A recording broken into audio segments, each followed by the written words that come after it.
ابراہیم Richmond یہ مسلمان ہوئے کیسے؟ کہتے ہیں کہ میں بہت بڑے کمال سپیکر ہیں، کمال سپیکر ہیں. میں نے ان کی 3-4 ویڈیو سنی، میں سمجھ گیا کہ اس کے پیچھے دنیا پاگل کیوں تھی عیسائیت میں. ایک تو اس کے اندر وہ بہت اخلاص تھا کہ یہ صحیح سمجھ کے مذہب کو، تو بغیر وہ اپنی کوئی امپائر بنائے بغیر یہ ان کو چاہ رہا تھا کہ ان کو دین پہ لاؤں.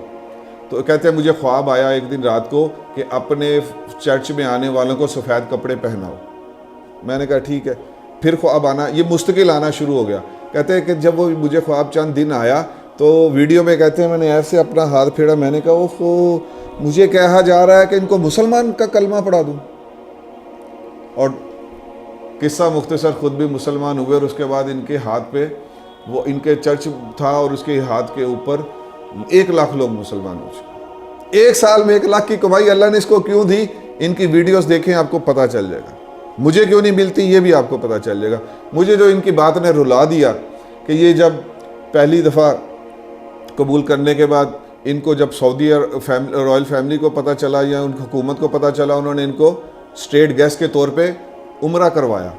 تو یہ میں نے ان کی ویڈیو دیکھی ہے کہ جب غار حرا جانے کے لیے سب سے نیچے کھڑے ہیں تو سجی یہ پہلا سٹیپ نہیں رکھ رہا غار حرا کے اوپر، اور مسلمان جاتے جا رہے ہیں.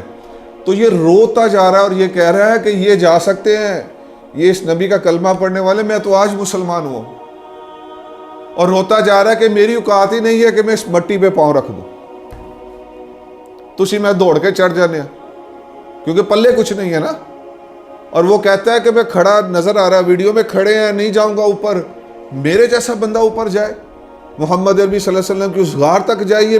وہ اپنے آپ کو بے ادب سمجھ رہا ہے، وہ اپنے آپ کو اس قابل نہیں سمجھ رہا کہ میں ساری زندگی عیسائیت میں کھپا کے تو میں اس قابل ہوں میں جاؤں.